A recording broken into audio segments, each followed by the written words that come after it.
Hello, and welcome to the Bee Formless Flow-Driven CEO podcast. I am welcoming to the show from one of my favorite cities in the world, Barcelona. Welcome to the show, Ben Sheppard.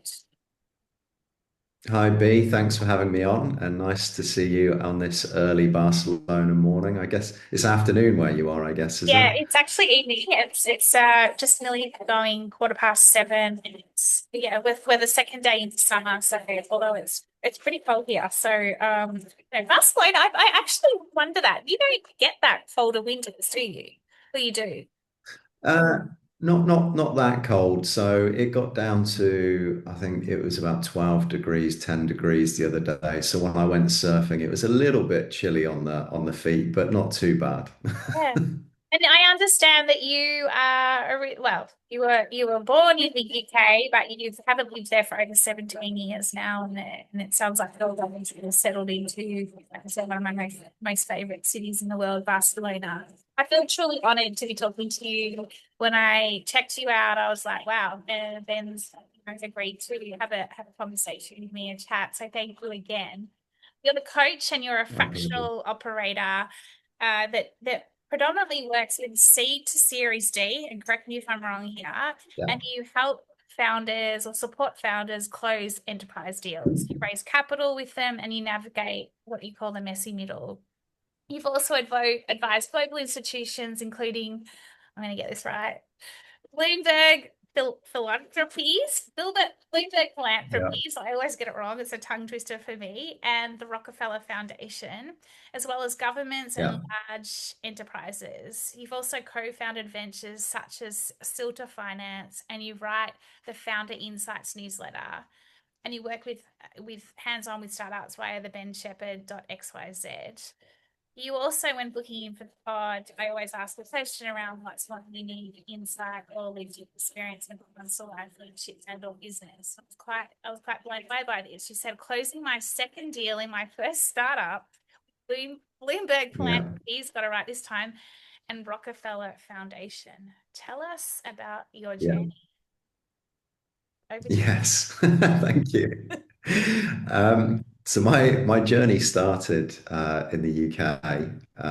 So I graduated from a university in England in business management. I followed my father into the civil engineering industry, and I worked for some of the largest global civil engineering firms for the first half of my career. So Atkins, Hal Crowe, EC Harris, CH2M Hill, all these firms don't exist today. They've been acquired by other Right. companies. So these names meant something many years ago, and now Yeah. it's just like poof, they've Yeah, gone we're showing our age, like aren't life we? happens. We are, yeah, indeed. So it started in the UK, and my work then revolved around leading feasibility studies for heavy infrastructure projects that would be anything from 200 million to a billion US dollars, and then acting as a transaction advisor to banks on the structuring of the deal, and doing due diligence as to is this a good investment or not.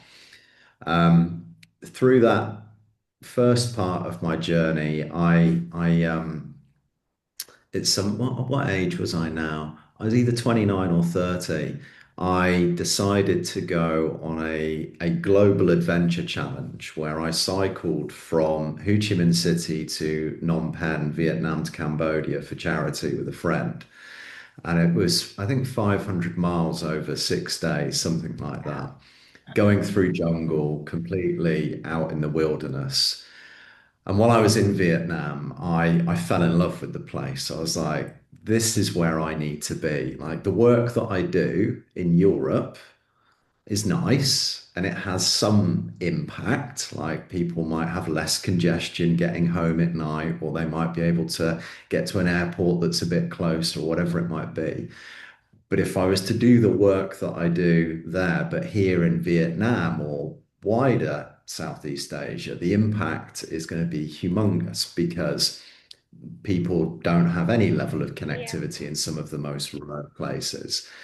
So I got really excited about the idea of moving to Southeast Asia and working there and trying to be successful there. So when I got back from this bicycle ride for charity, I said to my boss at the time, I said, Adrian, I'd like to move to Vietnam and work in the Hanoi office because we had an office there in Okay. the big Yeah. corporate I was in. And in his British accent, he said, "Well, old boy, we'd be quite happy for you to go there, but you need to win a project there first because there's no work in the office." There goes your challenge. So exactly, and I'm not one to back down from a challenge. So I think it was about 12 months later, we won a contract with the World Bank for a $1.5 million feasibility study to look at a new toll road that would go 220 kilometers north south through the spine of Vietnam, and we won it. Well done. And yeah, thank you. It was a really hard project to Yeah. win. It was in a country I didn't know, but I had a great team that worked on the bid with me. We won it.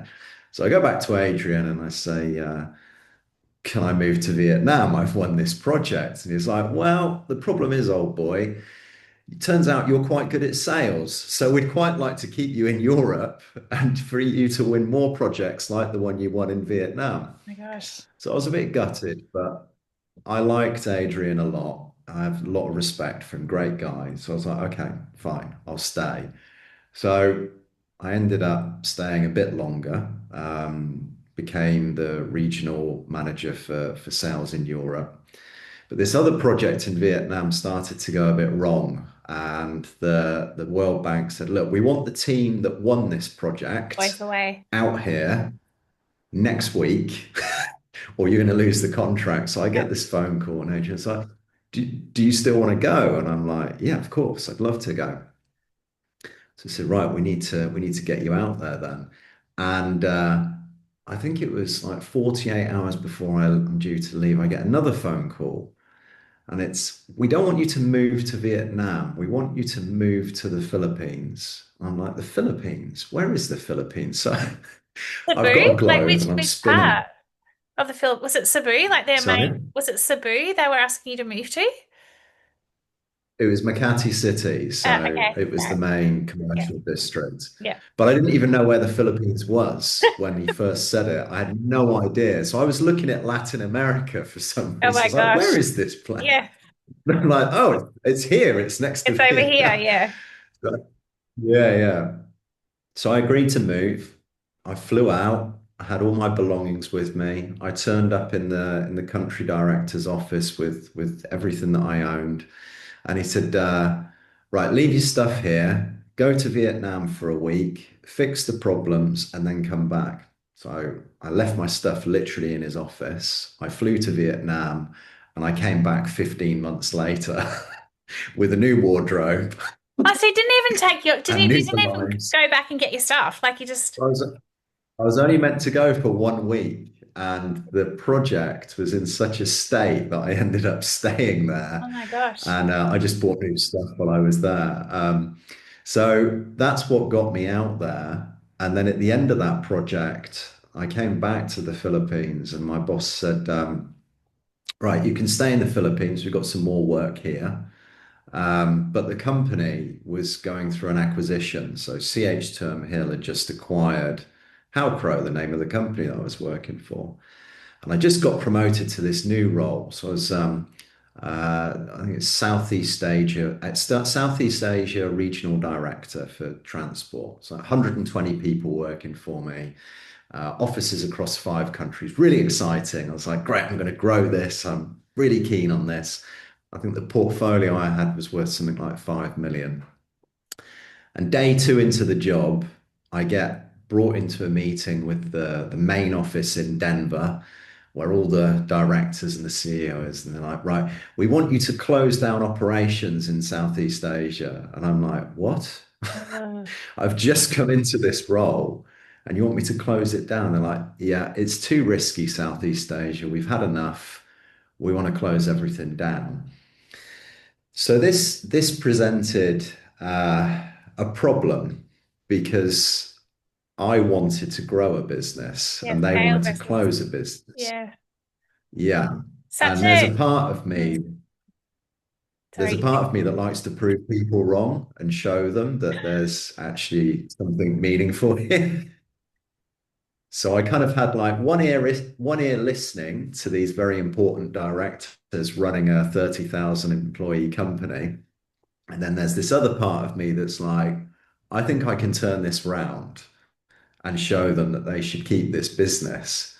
So the first mandate was close the office in Thailand, close the office in South Korea, close the office in Vietnam, and that would leave Singapore and the Philippines. So I started to do that. But simultaneously, there was this very large toll road project that, if we won it, would bring about 22 million in revenue uh, for the Philippines office, and the whole portfolio for the region was only 5 million. Yeah, it's huge. So if I brought this in, it's a huge coup. So I was like, okay, I'm going to close these offices, but I'm going to get this deal. So I went about, I did my positioning, I brought in some amazing engineers to help work with me on the bid. I did it all a little bit under the radar within the company. So I told my immediate boss, Adrian, back in the UK, what I was doing. So he was aware. It's like someone needs my back if Yeah, this goes 100%. badly Yeah. wrong. But we did it. And then the deal came in. So the first phase was 1.5 million for just 6 months. Then the second phase was the balance. It was another 20.5 million, something like that. So we won the first bit, and it had to go up for a risk review to get sign off from Denver. So then I was on their radar, and they were like, "Oh, hi, Ben. Yeah, you've done a great job closing these offices down. So what's this that you've won?" It's like, well, so I then had to explain it to them. And I was like, look, there's a second part to this, and it's worth this much. And they're like, oh, that sounds very good, blah, blah, blah. Anyway, we win the first part. And I then I love this get story, hauled by the into the way. office. This is a very great story. I get hauled into the office, and the boss, the like the top dog for Asia Pacific says, look, Ben, you've proved yourself, mate. You've done a great job. But we don't want the second phase. We want to close the Philippines operation down anyway, because we're changing what the overall organization is going to do. We're going on a new trajectory. And let's say I was just a little bit upset with that, I'm with that answer. beyond. Yeah. Miffed is the Because word. I could have stayed. Yeah. Sorry. Miffed comes up for me. Like I always think when you have those, people and Yeah. they have this kind of idea in their head and there's no movement around it and you can see exactly the opportunity. I always get really miffed by those. I'm like, how, why? Yeah. Yeah. Yeah. Well, it could have saved the entire region. It was Yeah. enough Yeah. work to feed the region. Yeah. So to me, it was the wrong decision. And actually, CH Turnhill got acquired 2 years later by Jacobs and then no longer existed. So I think there's probably a message in there. But that experience left me in a bit of a predicament because I did not want to leave the Philippines. I was very happy there. I was happy in Southeast Asia. And the role that they were offering me was actually to move to Australia. And I Ah, didn't have any desire to move to Australia. I a wanted to lucky stay country. in Southeast Asia. There was a reason I didn't want to go to Australia. It's because it would have been working on the Roy Hill mining projects in Perth. And there's Okay. no way I wanted to swap beach, palm trees, and Yeah. surf Fair for a enough. mine. So I was like, no, that's just not happening. Regardless of the money, Yeah, which would fair. have been incredible. So I was like, you know what? I'm gonna leave. I'm gonna launch my first startup, Frontier, which I did with a lawyer who I'd met earlier in Vietnam. He's an American guy. So we launched it. I moved out of my nice apartment to somewhere very cheap and basic that had a rusty gym in it. I cut costs Yeah. everywhere. I'd been out and I'd spoken to some of the clients that I'd worked with previously, and I'd positioned them, and they said, "Yeah, we'll support you, Ben. We'll work with you." And I think 3 months in, we got our first deal with the third largest family in the Philippines. And it was to do a piece of transaction advisory work. And like we were really happy and we were like, this is great. So then I went back to that Philippines office that CH had and I was like, hey guys, do you want to come and join me? Because they're closing down the operation anyway. So we handpicked a few. And then the most remarkable thing happened. We brought these people in. We had our first contract. The payments were then late, which is unusual in the Philippines. I Okay. had great experience in the Philippines, but on this contract, the payments were late. And money was getting a bit tight. And I was like, this is not going quite to plan. And then out of the blue, on LinkedIn, I get contacted by Kelly Wakowitz, who is working for a company called Encourage. And they're like this money manager operating on behalf of Bloomberg and Rockefeller. And she says to me, we want to come up with the first privately public financed fishing port project that also looks at how to provide sustainable fishing practices. It's never been done before. And we found your LinkedIn profile and we want to know if you can help us. So today, all of my work has been toll roads, railways, container ports, like airports, heavy infrastructure. And then this comes in, and I'm like, okay, we need to figure out how to do this. Like, we just have to find a way to get this done. And the In the money's really Philippines, tight. sorry, And Ben, one was of the, this, sorry, Ben, to interrupt you, but was she asking for this yeah, project to be in the Philippines or was it somewhere else she was looking yeah, at this? No, okay, cool. Yeah. no, to be deployed in the Philippines, the Okay, first ever cool. one. Got it. And so I said to my business partner, money's tight. We need to find a way to get this done. And first time founders, you're pretty nervous about cash flow. You've Oh, got yeah. to you've got to look at runways. So we were like, okay, let's do a quick and dirty study, 25K. Let's just offer that, get our foot in the door, and then we'll grow it from there. So I think we've got like a couple of hours before we're supposed to submit this proposal. And I look at him and I said, this isn't what they want. It's not what they want. We need to rewrite this proposal. And he's like, yeah, but we've got to submit it in a couple of hours. I was like, I know, but it's not what they want. And Oh if my we God. submit I'm it, feeling the we're anxiety going to already, but lose I've it. been in this So position. this is like 11 o'clock at night, Yeah, I hear. Vietnam Yeah. time.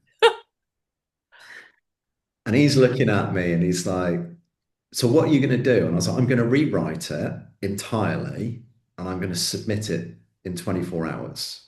And he was like, okay. So I write to Kelly. Kelly's quite fierce. She's the ex Goldman Sachs.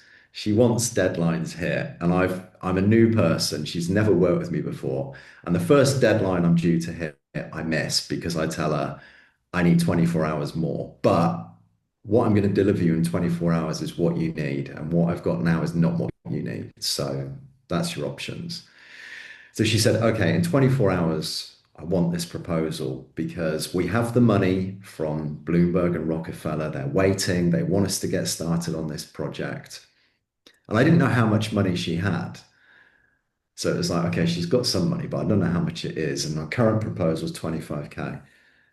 So 24 hours later, I've written a Ben, new proposal. was this a pitch? Sorry. Were you pitching against anyone else out of interest? Were you pitching, like, had she Yeah, briefed there it? was Yeah. three other Yeah, okay, cool. there was three other Yeah, proposals. okay. Yeah, Yeah. yeah. So I delayed the entire process Yeah, for okay. That's what's everyone. yeah, okay. Sorry. I'm asking questions as like you go, but just trying to make sure I'm understand I understand it, but yeah, yeah, just a Yeah, full context. yeah, yeah. Three-party competitive bidding process, and I'd met the two other parties. I knew what they were about.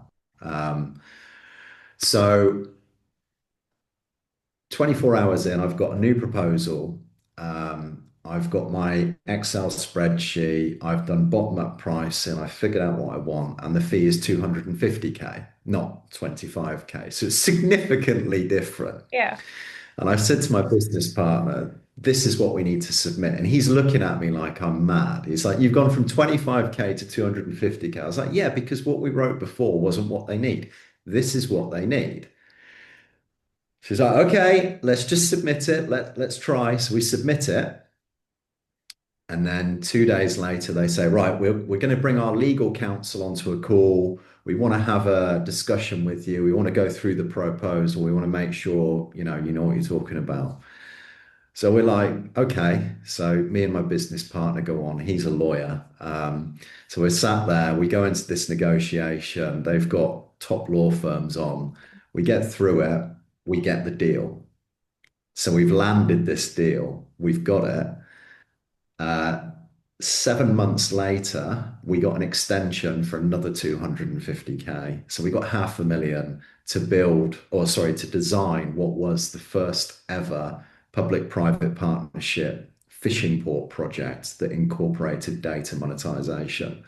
And that became a signature project for Bloomberg, Rockefeller, Well and done. Courage. And that was my, Amazing. uh, What a story. Oh my gosh, I got goosebumps. yeah, That's incredible. How long ago was yeah, that? it When was. when did that happen? What year was it? That was 2014. Yeah, 2014. Yeah. Yeah. First startup. So I've had three further startups since then. And I exited that first startup after I think it's about 18 months. It was less than 2 years. Yeah, Oh about wow. 18 months I exited and then went in a different trajectory. But yeah, that was a real interesting experience. And if you'd seen, like we were working in a house that we were slowly converting into an office, and there was no aircon at that point. There was mosquitoes everywhere. It was like you're trying to work and you're dripping in sweat Yeah. in the middle of Vietnam monsoons, and you're winning these major enterprise deals. And yeah, it was an incredible It's true experience. startup, isn't it? Like it's like I loved hearing you Yeah. say that you went from like a high paying role, all the security, if you like, to going taking that calculated risk in terms of, no, I'm not doing this. Mm. You talked about M&A and when an organization takes over the business you're in, it completely changes culture. Like I've been on both sides. We did a bit of M&A in the last business I was in, and you see what changes, and then when you sell and you go into an earn out, and when the business takes over, it can change things, and you can pretty quickly determine whether you're fit for it or not in terms of, Yeah. is this going to work for me or not? And to be able to take the courage and the calculated risk to then go, all right, I'm going to give it a go. And,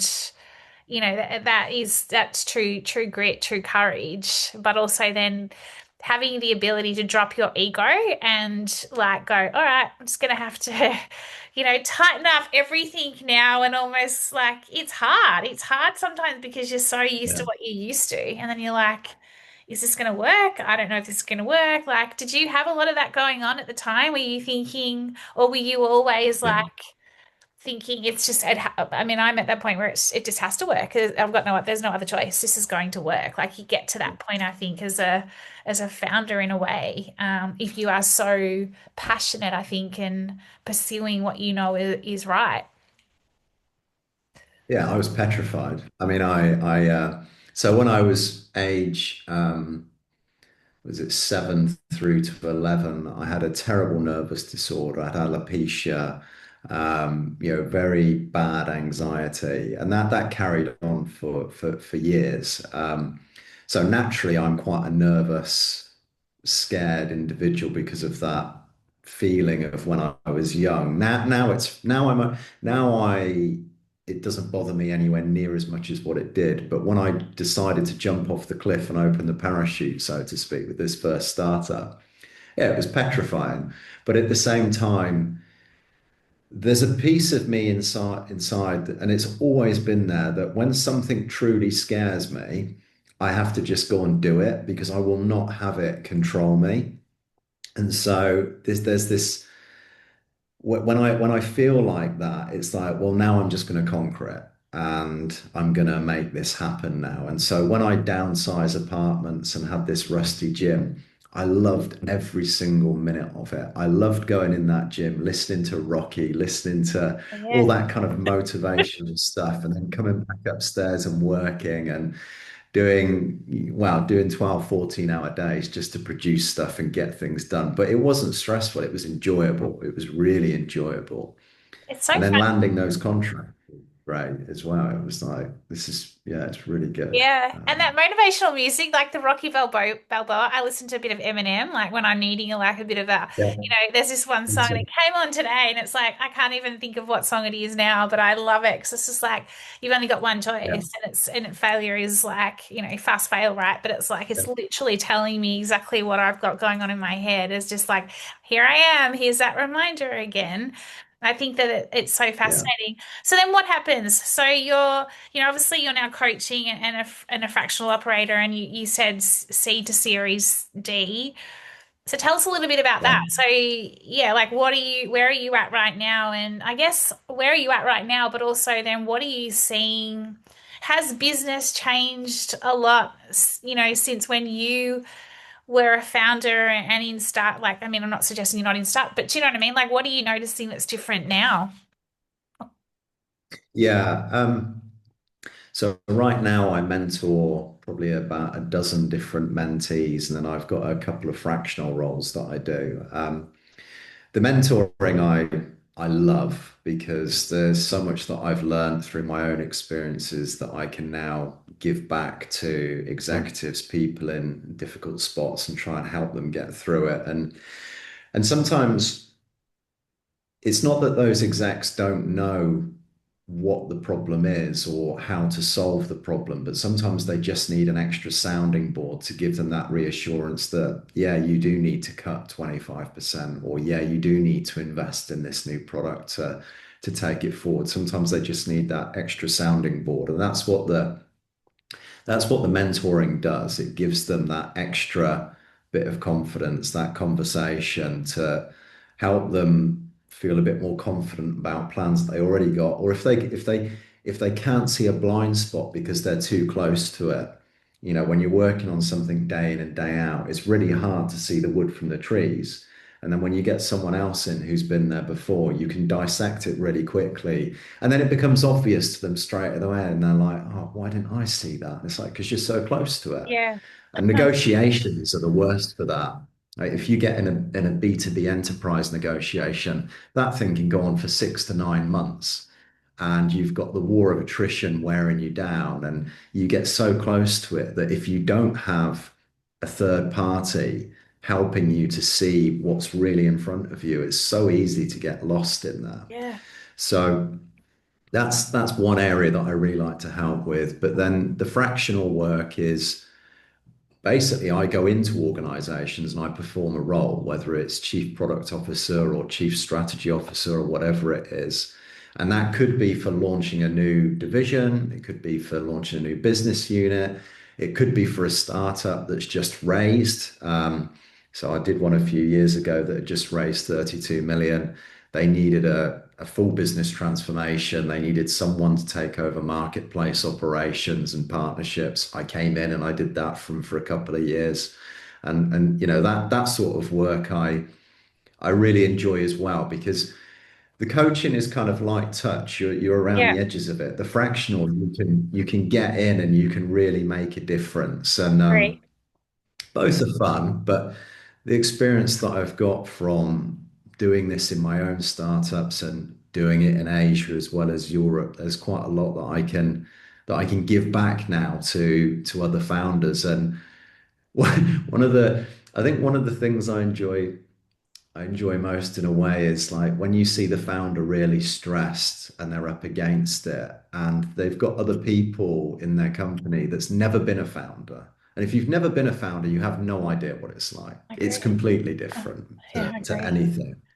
And so when I go in, I can go into and kind of be like, look, I get it, mate. I've been there. I know what you're going through. And we can have a talk like founder to founder.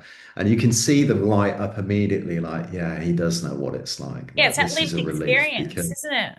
Yeah, yeah, it's having yeah, that because it's yeah, it's being a founder. It's all encompassing, isn't it? I talk about that being from yeah, life, leadership, business. It's you can't separate it. You're always thinking yeah, about.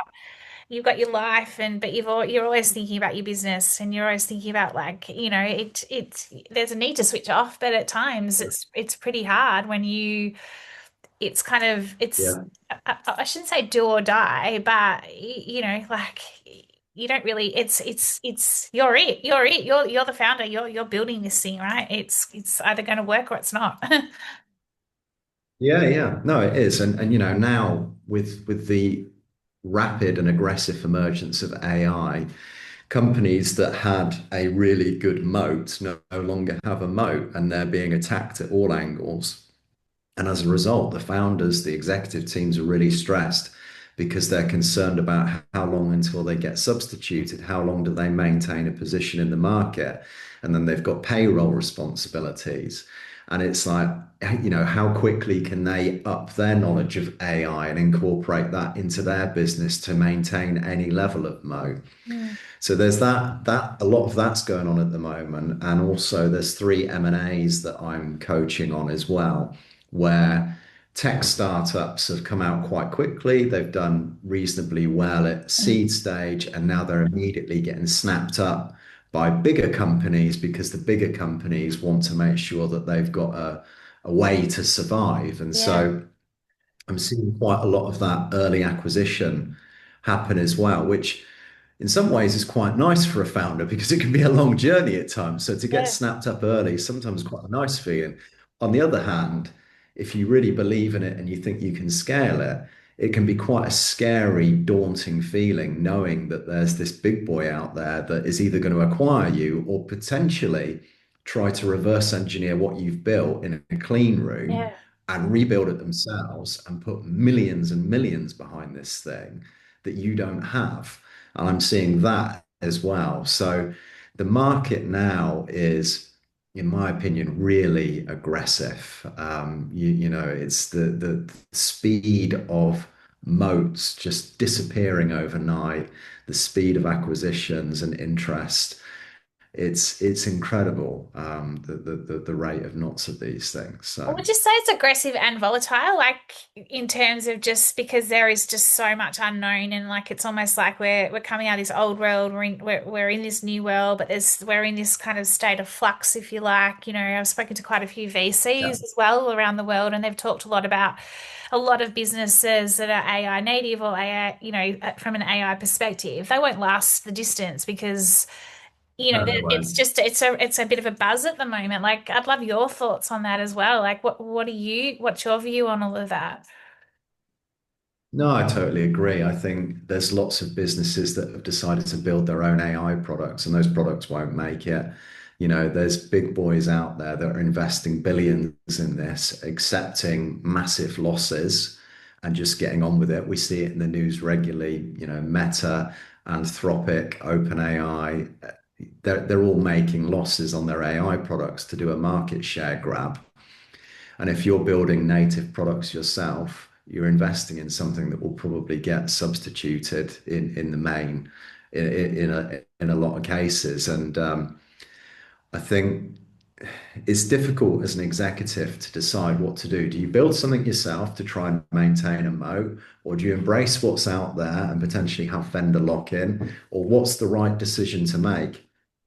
And it's very difficult to do that. Like, well, what is the right decision? But for sure, the old way of working it, which is getting more hours out of people and getting them to work longer and harder, just isn't going to cut it anymore. It's about who's using AI or LLMs in the best way possible, in the way that's going to win. And if you're not using LLMs, then you're just going to, in many cases, you're set up for a fail because you just can't compete with that. Like, I spoke to people at McKinsey's about 3, 4 months ago, and they said to me, we can't compete on this specific vertical of work that we do. Like, our rates are too high and our AI product isn't good enough. We need another solution. And I was like, yeah. And these guys have got one. So, you need to move quickly or you need to just drop that service line because you're right, you can't compete because the budgets will start to reduce because the clients know that AI can process a lot of this stuff more Yeah. quickly and for half the price. So the people play doesn't work, which means you need a good AI play. But then what is the right AI solution for Yeah, that? And yeah, it's a challenging time for the big boys that had a big moat. It's a challenging time for the small ones that are just coming in and risk getting substituted immediately because GPT rolls out a new update or Zoom rolls out a new update, and yeah. then all of a sudden, not just does it do note taking, now it creates tasks and calendar Oh, yeah, entries, I and know. it gives you feedback on your performance in a call. And there's so much development that you've got to really think hard about where's your moat, where can you develop that's going to have that difference and Yeah, survive. And I that's safe. think Yeah, deep tech is the place where those projects are, but they're obviously quite hard to get funded as well because they're yeah. deep, they're high risk. So Yeah. You're a person that like pushes through the fear. Like you talked around that earlier in terms of your childhood, growing up, and when fear is put in front of you, you don't like, what do they say? The fear again, it's evening, so forgive me, but fear is false. I can't remember exactly. There's a term for it. It doesn't mean anything. It's just push. It's like how do you push through that resistance, that fear to get to the other side? The reason I'm bringing this up here yeah. is because it's almost like you've got no fear, right? You'll step into it, game on, give me the challenge. As much as I'm scared shitless, excuse my language, but like you'll still step into the unknown to see what's on the other side and get there. In terms of founders of today, founders of tomorrow, what do you think they require, based on everything we've just been talking about in terms of AI coming at us, AI versus people, AI intelligence versus human intelligence. What do you think that founders need more of or less of to succeed? Um, I think they need a mix. I mean, I use LLMs quite a lot to support my business, but I can see massive holes in what the LLMs does in terms of advice and direction. And when I do my Swiss accounts reporting, it's a disaster when you use one of the LLMs because it just doesn't have the real knowledge that as an accountant has. Yeah, okay, I can read a simple P&L sheet and a balance statement. But then when you're talking about your tax reporting and things like that, or what you need to do around the AGM, it will tell you surface level stuff, but it won't tell you everything that you need to know. And that's very dangerous, actually. And similarly with the negotiations. So I think the companies, the founders that will win are the ones that understand how to best use LLMs in partnership with human advice and getting that best all-round advice. And if you only have the human advice, that's probably going to be quite an expensive way to go. And so most startups don't have the funding for that. So you want to use an LLM to get you some of the way there. But then when you've got something out that LLM, if you don't know the topic well, there's a risk. Is the LLM hallucinating? Maybe, maybe not. Is the LLM just wrong because it doesn't have the Yeah. right data to support what you're talking about? What is it? And so then you need the coach or you need that person with experience to come in and help you and work with it so that you can really say, yeah, this is the right strategy. This is the right way to go. And it doesn't matter how many times you write into Chat GPT, be critical, don't just agree with me, challenge me. Yeah, tell me what you It really will do think. it based on the limitations of its Yeah. knowledge. And at the end of the day, it's just a very intelligent guessing machine. It's I guessing like that. based off of its data. Yeah. So, when you hire an expert to come in, they've probably got X number of years under their belt. They've walked the walk. They know what the problems are because the problems today, in many cases, are problems that have been seen many, many, many times over. We've had industrial revolutions. We've had all kinds of technology substituting products and so on and so forth. The characteristics of what you need to do aren't that different when you boil it down to its rawest form. You let people go, you bring people in, you start a new innovative arm, or you close one down, whatever it is, that the prescription is not that different when you Yeah. boil it down, but it's understanding how to then implement that prescription in a way that works. Um, so yeah, I don't know if that answered your No, question, B. I it's a went good off on a answer, tangent. and I'm conscious of your time and knowing we've got a hard stop. What about in terms of, you've been a founder for gosh, however many years now, and obviously now, fractional advising, coaching, mentoring, etc. How do you keep yourself energized? How do you keep yourself like with the fresh perspectives, with the clarity? Because, we are in this always on world, and you and I talked pre-show, but you brought it up earlier as well in terms of it's not about just continuing to hustle and work hard and, burnout and things Yeah. like that is prevalent. We've now got like this machine, like AI at us where we can just keep going and going and going, as founders, etc. Two questions here. How do you sustain, you being having those fresh perspectives, but having the ability to be present, to perform, and also, stay to true to your purpose?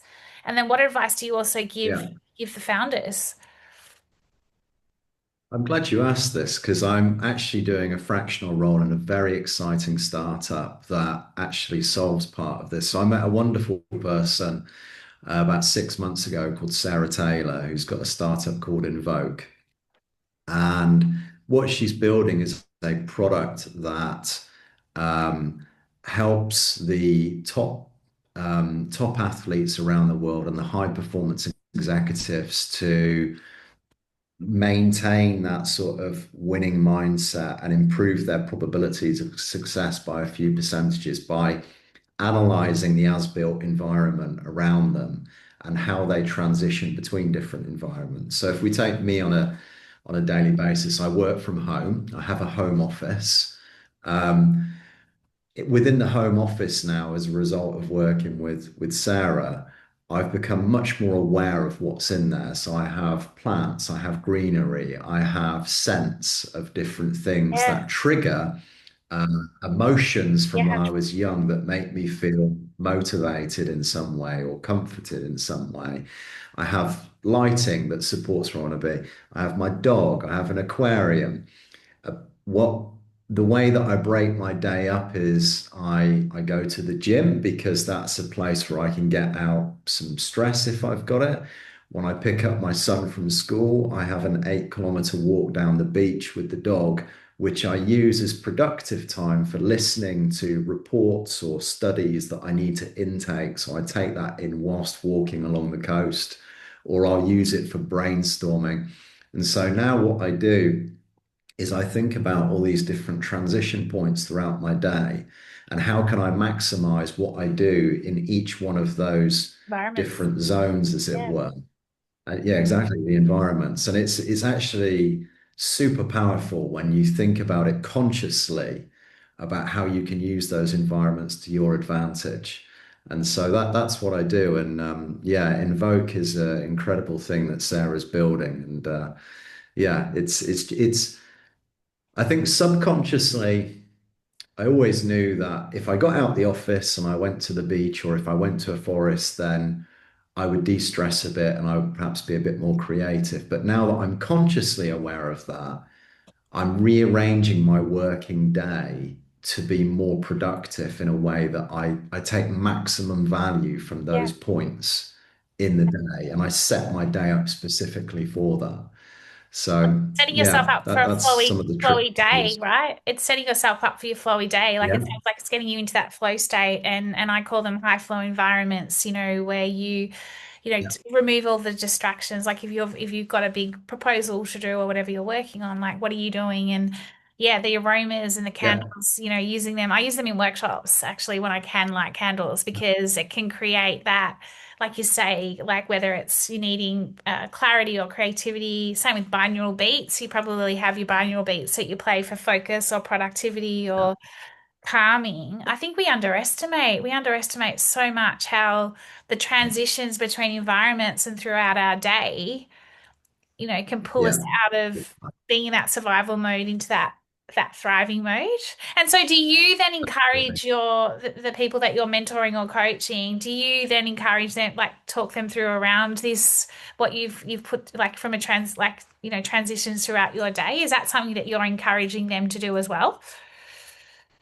Yeah, definitely. Yeah, it depends on the person and what they're coming to me for. But if I think that it can help, then yeah, absolutely. I would advise them on Love that it. via Invoke, and Yeah. that's what we would offer. Yeah. Love Yeah. it. Then 3 minutes to go. Quite an incredible story journey, and it's continuing. And I didn't get to ask you how you ended up in Barcelona, so that can be hopefully we can come again next year and think about part two of Ben's journey, Ben's story. I feel like a book's coming out if you haven't already written a book. It's quite the story. So huge kudos and congratulations to you. How do we find out more about you, and where do we go to subscribe to your newsletter? So my newsletter is on LinkedIn. It's called Inside Startups, and on my website, bensheppard.xyz, you'll also find my coaching and my fractional services as well. But LinkedIn is where I'm busiest. I post 3, 4 days a week. Good. The typical way that I post is Monday and Tuesday, I try to show a problem to a particular group of founders. And then the Wednesday and Thursday, I try to show them the solution so that over the course of each week, through the content that I post, you're actually getting an educational journey. And so it's Love it's it. stuff that I write myself based on my own experiences. So I have to quite regularly put my hands up and say, this is something I did wrong. This is why I wouldn't do it again, and this is how I'd now I solve love it. it. And so it's brutal honesty about my own journey, most of it. Yeah. Yeah, authenticity comes up for me. Oh gosh, I love that. So refreshing. We need more and more of that in the world we're in right now, and less Dashams, if you like, and more authenticity in our writing. So, Ben, I think we're finishing right on time, so I can let you get back to your day. So, thank you so much for coming on to Be Formless. It is all around shaping and reshaping life, leadership, and business, and you're certainly doing that and continuously doing that. So, thank you, and have a wonderful day. Thank you for having me on. No, thank you. Take care.